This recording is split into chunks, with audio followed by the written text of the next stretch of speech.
अंतरिक्ष विज्ञान में नया दौर आया है क्योंकि अब की बार भारत ने तिरंगा सीधा चांद पे लहराया है। बिल्कुल सही सुना आपने, चांद पे लहरा दिया हमने तिरंगा। इससे खुशी की कोई बात नहीं है। तो आइए इस ज्ञान को समझते हैं। बहुत आसान भाषा में प्रयास करूंगा कि आप इसको अच्छे से समझ पाएं, बहुत सिंपल भाषा में। और इतना बड़ा रॉकेट 40,000 किलोमीटर प्रति घंटे से हमें ले जाना है 4 लाख किलोमीटर। इस ज्ञान को समझने के लिए ज्यादा कुछ नहीं करना। पहले चलते हैं अपने दिवाली वाले रॉकेट के पास। किसके पास? दिवाली वाले रॉकेट के पास। तो ये निकाली हमने हमारी फुलझड़ी। जल जा। ओहो, जल गई। अब ये उड़ाया हमने हमारा रॉकेट, वो गया। तो ये जो हमारा रॉकेट ऊपर गया, ये किस प्रिंसिपल पे काम करता है? क्योंकि इसी प्रिंसिपल पे हमारा जो बड़ा रॉकेट है जो चंदा मामा के पास जाएगा, 6,000 किलो से भी ज्यादा का, 615 करोड़ जिसमें खर्च हो गए। और काम की चीज जो छोटी सी गाड़ी है वो तो 26 किलो की ही वहां पहुंचेगी। कहां से उड़ रहा है? श्रीहरिकोटा से। उसके ज्ञान को समझने के लिए इसका बेसिक ज्ञान समझ लें तो बात बन जाएगी। ये अपना दिवाली वाला रॉकेट काम करता है किस पे? ये काम करता है for every action there is equal and opposite reaction. यानी कि अगर मैं झटके से किसी चीज को नीचे फेंकूंगा तो मुझे झटका किधर लगेगा? ऊपर। यही हमारे दिवाली वाले रॉकेट में भी होता है। क्या वो अपने ईंधन को आग लगाकर नीचे की तरफ फेंकता है? हाँ, तो उस पर झटका किधर लगता है? ऊपर। इसीलिए हमारा रॉकेट कहां जाता है? ऊपर। पर आग किधर की तरफ फेंकता है? नीचे। Because for every action there is equal and opposite reaction. यही सिंपल सा नियम हमारे बड़े रॉकेट में भी लगता है। आइए इसको आसान शब्दों में समझने का प्रयास करते हैं। तो for every action there is equal and opposite reaction, ये वाला प्रिंसिपल हम समझ गए। दिवाली के रॉकेट को हम समझ गए। सोचो हमारा जो रॉकेट है जिसको चंदा मामा के पास पहुंचाना है वो कितना हैवी है। हजारों किलो उसका वजन है। उसको हमें अगर धरती की गुरुत्वाकर्षण शक्ति से बाहर फेंककर चंद्रमा की गुरुत्वाकर्षण शक्ति में, ग्रेविटेशनल पुल में ले जाना है तो ये आसान काम नहीं है। हमारे दिवाली का रॉकेट कितना से ऊपर जाता है? सोचो चंदा मामा कितना दूर है? 4 लाख किलोमीटर। और अगर कभी तुमने एस्केप वेलोसिटी सुनी हो, नॉर्मल भाषा में समझाता हूं। अगर हम चाहते हैं कि धरती की गुरुत्वाकर्षण शक्ति से उसे बाहर फेंक दें और चंदा मामा के पास ले जाएं, तो हमें उसकी रफ्तार करनी पड़ेगी कितनी?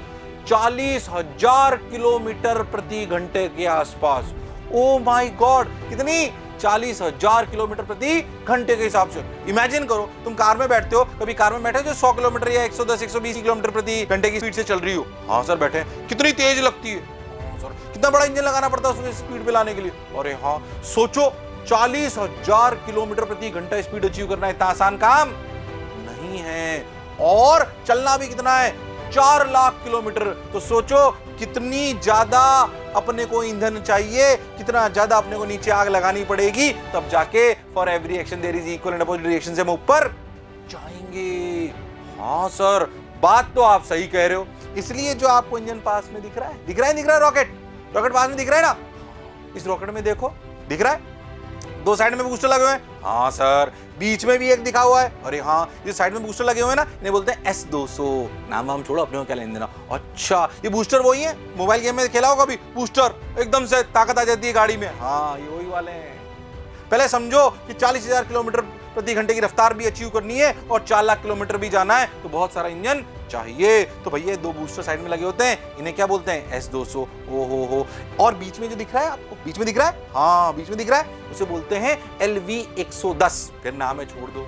इसके ऊपर भी एक छोटी सी चीज दिखाई दे रही है। अरे हाँ, चलो मैं तुम्हें एक बात बताता हूँ। पता है इसमें कितनी जगह इंजन लगे हुए हैं जिनकी बूस्टर की वजह से ऊपर जाएंगे? एक तो ये दोनों साइड में लगे हुए हैं जो। अच्छा, चंद्रयान कहाँ है जो रियलिटी में जा रहा है? कहां पे? चंदा मामा पे। चंदा मामा पे कौन जाएगा? ये दोनों साइड बूस्टर? ये LV-110 जो बीच वाला है? नहीं। इसके ऊपर वाला? नहीं। ये ऊपर का ढक्कन? नहीं। इसके अंदर जो बैठा हुआ है, जो आपको स्क्रीन पे दिखाई देगा, ये रियलिटी में वहां पहुंचाना है। ये जो आपको स्क्रीन पे दिखाई दे रहा है, ये कहां रखा हुआ है? उन ढक्कन के बीच में। ये पहुंचेगा चंदा मामा में। इसके भी 3 हिस्से आगे बताऊंगा, चिंता मत करो। अच्छा, पर इसको वहां तक पहुंचाने के लिए इंजन चाहिए। वो इंजन ये है। तो ये जो दोनों लगे हुए हैं S200, ये जलेंगे, उसके बाद बीच वाला जलेगा, फिर उसके ऊपर वाला जलेगा, और फिर आखिरी में एक प्रोपल्शन वाला जलेगा। इनके अलग अलग नाम है, S200, LV110, C25 propulsion module.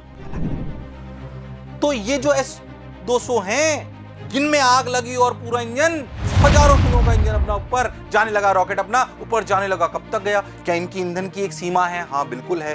करीब करीब आप ऐसा माने कि 60-62 किलोमीटर तक इन्होंने काम करा। किन्होंने? इन S200 ने। इसके बाद कौन सा इंजन स्टार्ट होगा? ये बीच वाला। अच्छा, तो पता है इनको बंद करने से कुछ सेकंड पहले ही इस बीच वाले इंजन को स्टार्ट कर देते हैं। करीब करीब 108 सेकंड पर ये इंजन स्टार्ट करा गया। तब अपनी रफ्तार लगभग 6500 के आसपास, 6500 किलोमीटर प्रति घंटे के आसपास अपनी रफ्तार थी। अच्छा, और तब अपनी हाइट थी 45 किलोमीटर। तब दूसरा जो इंजन था अपना LV110, उसको स्टार्ट कर लिया गया। और उसके कुछ देर बाद, यानी करीब करीब 125 से 127 सेकंड पे, जब हम करीब करीब 62 किलोमीटर पे थे और हमारी रफ्तार थी कितनी? 7000 किलोमीटर प्रति घंटा, तब इन बूस्टर्स को अलग कर दिया गया। अच्छा, अब अपना रॉकेट कौन ऊपर ले जा रहा है? ये दूसरा वाला इंजन। कौन सा? LV110। नाम तो ऐसे ही बता रहे हैं। अच्छी बात है सर, ये इसको ऊपर ले जा रहा है। अच्छा सर, वो जो ऊपर ढक्कन है ना, जिसके अंदर अपना रियल मसाला रखा हुआ है, यानी कि चंद्रयान 3, ओहो, वो खुल जाएगा कुछ देर बाद। 195 सेकंड के आसपास वो खोला गया। तब अपनी रफ्तार करीब करीब कितनी थी? 9200 किलोमीटर प्रति घंटे की। अच्छा, तो अपन जा रहे हैं आराम से। क्या अपनी यात्रा बढ़िया चल रही है? हाँ, बहुत बढ़िया। चलिए, अब ये ऊपर का ढक्कन खुलने के बाद, जो कि 195 सेकंड पे लगभग हुआ था, इसके बाद क्या अपना ये इंजन काम करता रहता है? हाँ, करता रहता है। कितनी दूरी तक ये चलता रहता है, रफ्तार बढ़ाता रहता है, और 16000 किलोमीटर के आसपास की रफ्तार ले आता है। 9200 से लेकर कहां से? 16500 के आसपास की रफ्तार ले आता है, 16500 किलोमीटर प्रति घंटा। और अपनी जो हाइट धरती से ले जाता है, वो भी करीब 170-175 तक ले आता है। अब इसका भी समय हो जाता है समाप्त, और 306 सेकंड के आसपास इस इंजन को कर दिया जाता है बंद, और 1-2 सेकंड में इसको अलग भी कर दिया जाता है, और तीसरा इंजन स्टार्ट कर दिया जाता है। कौन सा? C25। ये ऊपर वाला जो आपने देखा था, C25 चालू हो जाता है। अच्छा, इस इंजन का मेन काम क्या है? इस इंजन का मेन काम है C25 का, ये हाइट नहीं बढ़ाता ज्यादा। ये क्या करता है? ये बढ़ाता है रफ्तार। इसका मेन काम है क्या? बढ़ाना रफ्तार। रफ्तार बढ़ाता जाता है। वही simple, for every action there is equal and opposite reaction. रफ्तार बढ़ाता रहता है, और ये काम अपन करते हैं 950 से 960 सेकंड तक करते रहते हैं, और इसकी रफ्तार करीब करीब ले जाते हैं 36500 किलोमीटर के आसपास। ओ हो, इसकी रफ्तार इतनी अपन बढ़ाते रहते हैं, और 960 सेकंड के आसपास, जब अपनी हाइट भी करीब 170-175 किलोमीटर होती है, उस समय इसको भी बंद कर देते हैं और अलग कर देते हैं। इसका पर्पस क्या था? इसका पर्पस था इसकी स्पीड को बढ़ाते रहना। कितनी स्पीड ले आया? करीब करीब 36500 किलोमीटर। हाइट है 170 से 175 किलोमीटर के आसपास। तो 960 सेकंड पे अपना जो रियल मसाला चंद्रयान था, वो अलग हो गया। दिख रहा है? हाँ सर, दिख रहा है। ये अलग हो गया भाई। ओहो, इसमें एक प्रोपल्शन मॉड्यूल है जो नीचे दिखाई दे रहा है आपको। इसके ऊपर एक लैंडर है और एक रोवर है। इसके बारे में बताया नहीं, ध्यान सुनिए। इसमें 3 चीजें, ये तीनों काम की है। ये जो नीचे दिख रहा है ना प्रोपल्शन मॉड्यूल, ये अलग है। एक लैंडर है जो रियलिटी में चंदा मामा पे जाके लैंड करेगा, और उस लैंडर के अंदर एक छोटी सी गाड़ी है, कार टाइप, जो सिर्फ 26 किलो की है। ओ हो, जिसे अपन बोलेंगे रोवर। यही तीनों मेन काम करेंगे। उस कहानी पे भी आगे आएंगे। अच्छा ठीक है भाई, अब क्या करेंगे? क्योंकि अभी रफ्तार इतनी तो हुई नहीं कि हम धरती के गुरुत्वाकर्षण को छोड़ दें, तो ये घूमेगा। अभी हम कितनी दूरी पर? 170 किलोमीटर की दूरी पर धरती से, पर ये घूम रहा है। ये जब घूमना चालू करेगा तो आपको लगेगा सर 170 किलोमीटर तो बहुत दूरी है, पर असलियत में ये शेप लेगा कैसी? अंडाकार शेप। सर ये अंडाकार शेप क्यों ले रहा है सर? ध्यान समझो, मैं छोटा सा आपको एक एग्जांपल लेके समझाता हूं। जैसे मान लो आप धरती से एक अपनी जो कैनन फायर करते हो, कैनन फायर करी, जैसे पहले भी दिखाया था, कैनन फायर करी तो थोड़ी दूर गई, और तेज फायर करी तो और दूर गई। सोचो और दूर कर दे तो क्या वो ऐसा लंबा चक्कर लेके हो सकता है वापस आ जाए? हाँ, उसे बोलते हैं अंडाकार शेप, इलिप्टिकल शेप, ये वो ले लेगा। अच्छा वो ले लिया, ठीक है भाई, तो इसने एक अंडाकार शेप ली। अब क्या करेंगे, जो हम ये सबसे पास वाली दूरी 170 किलोमीटर के आसपास, इसे बोलते हैं पेरिजी और अपोजी, दो टर्म होती है, टर्म छोड़ दो। जो सबसे पास वाली, धरती सबसे पास वाली दूरी ये कहलाएगी। सबसे दूर वाली 36,000 किलोमीटर के आसपास की दूरी होती है, वो छोड़ो, काफी दूर होती है इसके कंपैरिजन में, जब अपन ऐसे अंडाकार शेप लेते हैं। अब सोचो जब अपन इस पास वाली दूरी पे आएंगे तो अपन पता है क्या करेंगे, ये जो चंद्रयान का प्रोपल्शन मॉड्यूल है, ये भी छोटा सा इंजन है, फिर से झटका देगा 2-4 सेकंड के, खचक। जैसे झटका देगा क्या फोर्स फिर लगेगा? हाँ, क्या फोर्स देगा तो स्पीड बढ़ जाएगी, स्पीड बढ़ जाएगी तो अंडाकार शेप की जो मोटाई है वो बढ़ जाएगी, यानी कि दूरी वाली दूरी और बढ़ जाएगी। तो ऐसा करेंगे, फिर दूसरा चक्कर बड़ा हो गया, हाँ, फिर दूसरा चक्कर कंप्लीट हुआ, फिर भाई से थोड़ा सा झटका दिया, फिर तीसरा चक्कर और बड़ा हो गया, हाँ, फिर छोटा सा झटका दिया, फिर चौथा चक्कर और बड़ा हो गया, और हाँ, फिर झटका दिया, पांचवा चक्कर और बड़ा हो गया। अब हमने सोचा कि भाई अब ये चंदा मामा की यात्रा के लिए तैयार है, और इसकी रफ्तार अपन बढ़ाते बढ़ाते करीब करीब 40,000 किलोमीटर प्रति घंटे के लिए आएंगे, जो कि गुरुत्वाकर्षण को तोड़ सकती है, और ये चंद्रमा की यात्रा पे निकल जाएगा। पर ये बहुत क्रिटिकल पॉइंट है, क्योंकि इसको थ्रो करते वक्त, क्योंकि अब ये अननोन स्पेस में घूमेगा, चंदा मामा से लेकर धरती तक की यात्रा इसकी अननोन होगी। इसको हमें ऐसे फेंकना पड़ेगा ताकि ये चंदा मामा के पास से होके गुजरे। अगर दूर से होके गुजर गया तो कोई और इसे पकड़ लेगा। पकड़ने की क्षमता क्या है चंदा की भी, चंदा मामा की क्या है पकड़ने की क्षमता? वो है ग्रेविटेशनल पुल। तो हमें इसको ऐसे फेंकना है ताकि ये चंदा मामा के पास से गुजरे, और चंदा मामा बोले, उसी ग्रेविटेशनल पुल बोले, कहां जा रहा है भाई, आजा, तो उसे पकड़ ले। ओहो देखो ये फिका, और ये जाएगा, और चंदा मामा इसे पकड़ लेगा। चंदा मामा जब इसे पकड़ लेगा तो फिर से ये वो अंडाकार की शेप लेगा।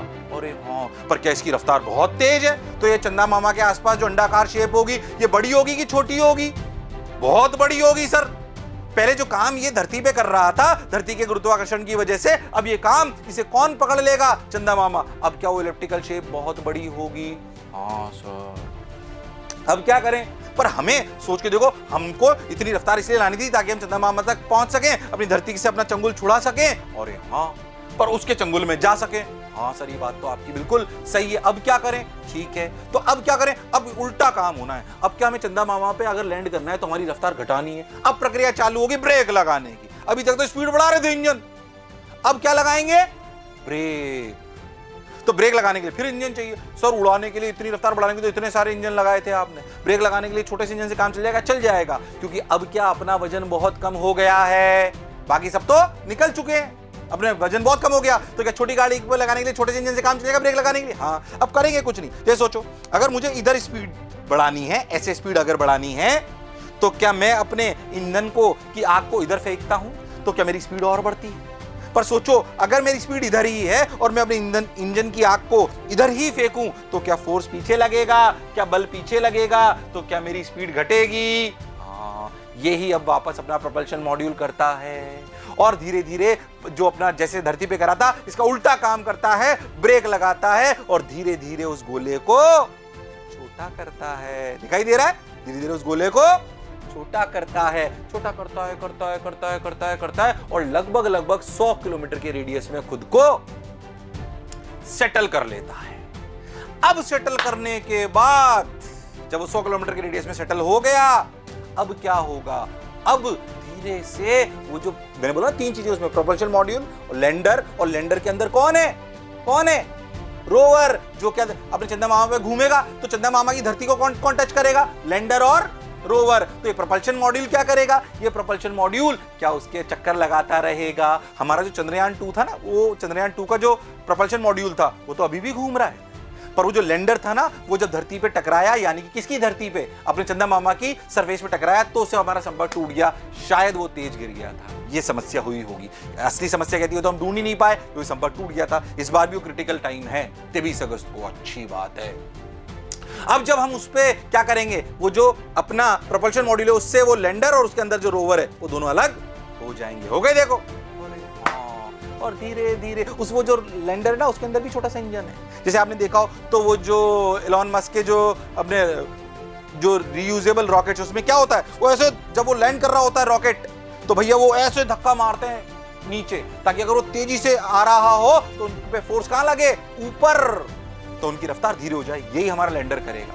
ये धीरे से अपने इंजन को नीचे की तरफ धक्का मारते हुए, यानी कि आग नीचे की तरफ देते हुए, तो इस रफ्तार ऐसे नीचे, पर इसे अगर तेजी से टकराया चंद्रमा की सरफेस पे, जो शायद पिछली बार हुआ था विक्रम लैंडर के साथ, क्या ये टूट जाएगा? तो सही बताऊं तो जो इसकी मैक्सिमम स्पीड होनी चाहिए वो है 7-7.5 किलोमीटर प्रति घंटा, और हॉरिजॉन्टल स्पीड 2 किलोमीटर प्रति घंटा। इससे ज्यादा से टकराएगा तो हमारे लैंडर को नुकसान हो जाएगा। तो इसमें फिर इंजन है, धीरे से वो इंजन नीचे अपनी जो है आग निकालेगा, फोर्स ऊपर लगेगा और उसकी रफ्तार धीरे होती जाएगी और हमारा लैंडर धीरे से सॉफ्टली चंदा मामा की साइड पे लैंड कर जाएगा। देखो कर गया,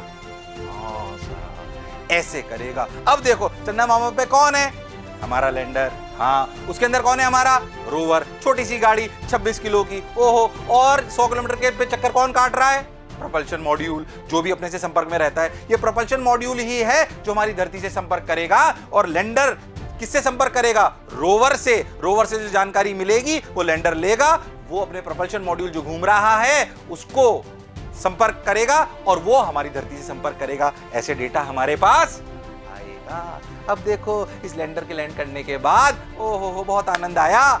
इस लैंडर के लैंड करने के बाद उसमें से अपनी छोटी सी गाड़ी निकलेगी, रोवर 26 किलो की, वो निकल के घूमेगी, ओहो मिट्टियों के सैंपल लेगी। उसमें असलियत में 2 पेलोड लगे हुए हैं। पेलोड का मतलब तुम जैसे समझो 2 मशीनें लगी हुई है। अरे हमने भेजा क्यों है चंदा मामा के पास, क्या ऐसे घूमने की थोड़ी भेजा है कि देखा भाई चंदा मामा ठीक है कि नहीं है, उनकी जानकारी लेनी है अपने को, है कि नहीं। तो जो अपना रोवर है वो क्या करेगा, वो रोवर मिट्टी के सैंपल लेगा और वो जज करेगा कि जिसमें मैग्नीशियम है नहीं है, एल्यूमिनियम है कि नहीं है, आयरन है या नहीं है। एक काम तो ये कि कौन कौन से मिनरल्स, कौन कौन सी ऐसी चीजें वहां पे उपलब्ध हैं, आयरन, मैग्नीशियम, एल्यूमिनियम, और दूसरा वो काम करेगा उनके फॉर्मूले निकालेगा। जैसे Fe2O3 होता है, ये एक फॉर्मूला है कि अच्छा किस कंपोजिशन में वो अवेलेबल है। ये 2 काम करेगा, क्या क्या अवेलेबल है और किस कंपोजिशन में अवेलेबल है। ये किसका काम है, रोवर का, छोटी सी गाड़ी का। सर ये लैंडर क्या करेगा, लैंडर बेसिकली इसमें 3 पेलोड है, इसके 3 काम है मेजरली। क्या करेगा, आसान भाषा में समझते हैं। जो आसपास जो उसके एटमॉस्फेयर है ना, अच्छा उसमें देखेगा कि भैया प्लाज्मा, ऐसा समझो तुम, तो प्लाज्मा में छोड़ो, एटमॉस्फेयर में अच्छा इलेक्ट्रॉन्स हैं कि नहीं है, प्लाज्मा में कुछ और आयंस हैं कि नहीं है, ये ढूंढेगा। दूसरा ये पता करेगा कि जमीन जो है वो कितनी गर्माहट पैदा कर रही है, टेम्परेचर कितना है, और वो टेम्परेचर को ट्रांसफर किस रेट से करती है। ट्रांसफर रेट बहुत इंपॉर्टेंट होती है। जैसे आप सेम गर्म चीज हो, लोहे की बेंच हो और लकड़ी की बेंच हो, दोनों एटमॉस्फेयर में रखी हो, पर क्या दोनों की गर्माहट फेंकने की, एक हमें बैठते ही ज्यादा गर्म लगती है, एक कम गर्म लगती है, लकड़ी की कम गर्म लगेगी, लोहे की ज्यादा गर्म लगेगी, क्योंकि उनकी हीट ट्रांसफर रेट अलग है। ये पता करेगा।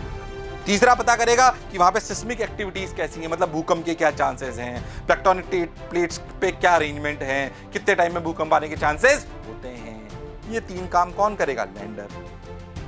और जो प्रोपल्शन मॉड्यूल है ना, उसका एक मेजर काम तो ये संपर्क कराना है, भैया उसके बिना काम चलने वाला नहीं है। पर ऐसा नहीं है, वो भी सिर्फ संपर्क का ही काम करेगा, वो भी एक और काम करेगा। वो दूर से आने वाली इंफ्रारेड रेज है ना, जो अंतरिक्ष से आ रही हैं, उनको देख के एनालाइज करेगा कि कहीं क्या हमारी जैसी कोई दुनिया है जहां पे जीवन पॉसिबल है। ये मेजर 6 यूज हैं जो हमारा चंद्रयान 3 वास्तविकता में अकम्प्लिश करेगा। आशा करता हूं कि आपको मेरी बात बेसिक से समझ में आई होगी। मुझे सुनने के लिए बहुत बहुत धन्यवाद।